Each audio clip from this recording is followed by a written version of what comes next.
Hey everybody, I'm Erin, and people wonder why should I listen to you about serial killers?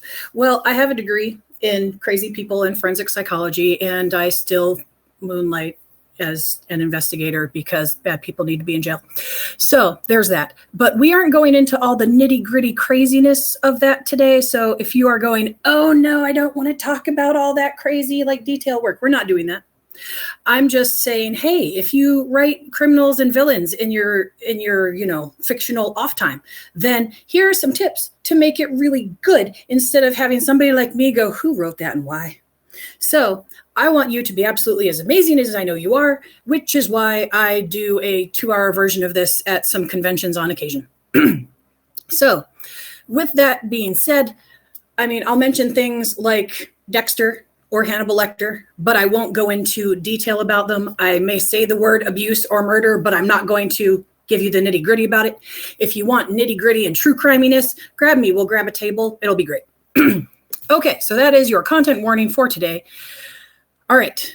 So talking about that, moving into the serial killer part, you've probably heard about the sociopathic triad, also known as the McDonald triad, which is, somebody sets fires or commits animal cruelty or wets the bed after they're 5.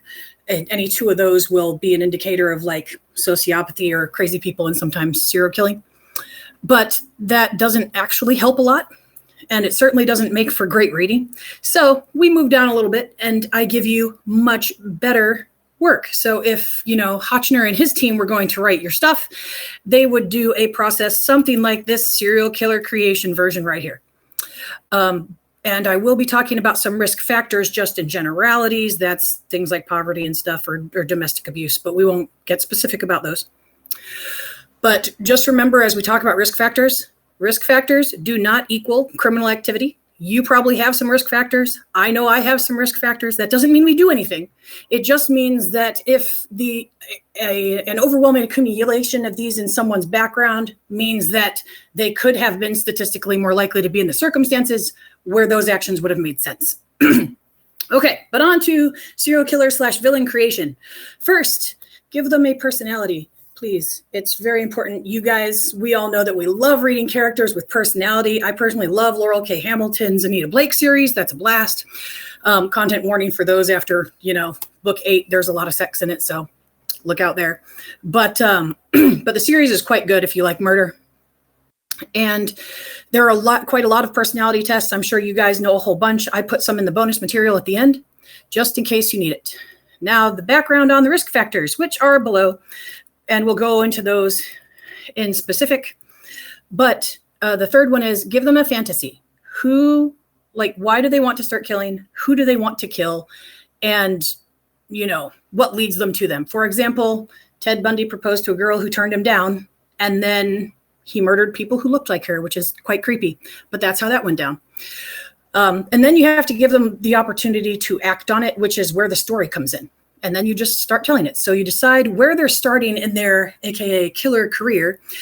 And it can be anywhere. In Silence of the Lambs, Hannibal is in jail talking to Clarice. And she's obviously an FBI student at I believe, FLETC at the time, or Quantico.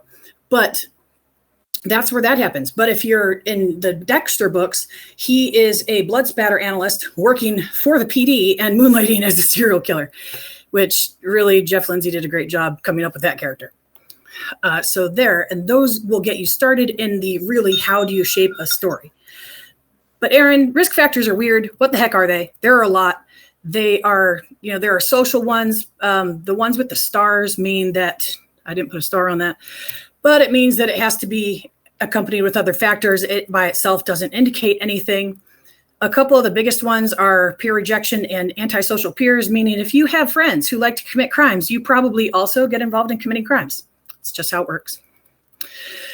And then there are, of course, parental and family ones, and I accidentally created 2 of those. It's all right. And there are psychological ones. Conduct disorder and oppositional defiant disorder have very specific diagnoses. Look in the Diagnostic and Statistical Manual, which you can get for PDF or in PDF free online. I highly recommend free because free is awesome. There are also biological things, but it happens. If you have questions about those specifically, you can hit me up. And there are a whole bunch of character creation tools here at the end for kicks and giggles so that you have a billion combinations to create a very awesome serial killer.